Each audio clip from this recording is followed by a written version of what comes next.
ما تلاحظون أن انشغلنا بالناس أكثر من انشغالنا بأنفسنا؟ من هو منا اللي جلس مع نفسه ورباها التربية السليمة، اللي قوم اعوجاجها، اللي طوعها، اللي زكاها؟ قد أفلح من زكاها.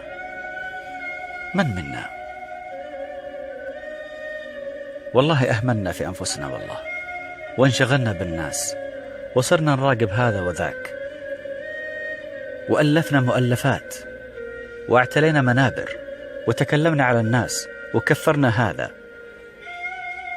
وحطيناه في النار، وكأننا نملك صك الغفران وصك الجنة والنار. سبحان الله، ننتقد على الناس ونقع في نفس الخطأ اللي انتقدنا على الناس، نفس الخطأ تماما نقع فيه.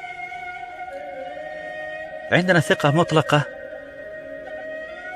في الشيء اللي نطرحه، عندنا ثقة مطلقة في الكلام اللي نتكلم به، عندنا ثقة مطلقة في إن ما عندنا ولا خطأ، وأننا من المعصومين أو أشباه المعصومين. ما نقول معصومين، لكن بطريقة أو بأخرى إحنا معصومين.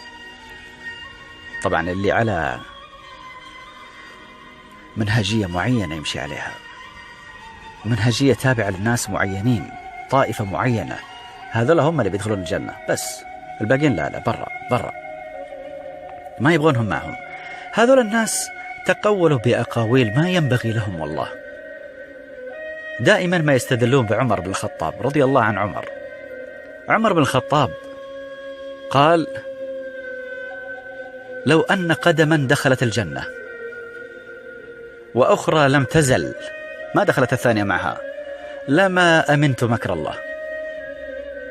وقال عمر برضو في حديث ثاني: لو نادى منادي من السماء وقال بأنكم كلكم ستدخلون الجنة إلا واحدا لشككت أن أكون أنا. لا إله إلا الله. عمر يشك أن يكون هو اللي بيدخل النار مثلا.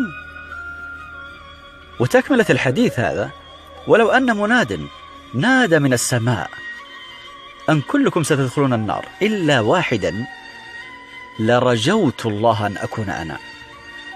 لرجوت. هذا الإيمان ما هو بالثقة المطلقة، الثقة الشيطانية، الأنا. هذول الناس لبسهم الغرور والله، من كثر ما هم يعني يشوفون أنفسهم على حق ما عاد يشوفون الباطل أبدا، حتى لو أنهم يعني ارتكبوا الخطأ يشوفون حق. اللهم أرنا الحق حقا وارزقنا اتباعه، وأرنا الباطل باطلا وارزقنا اجتنابه.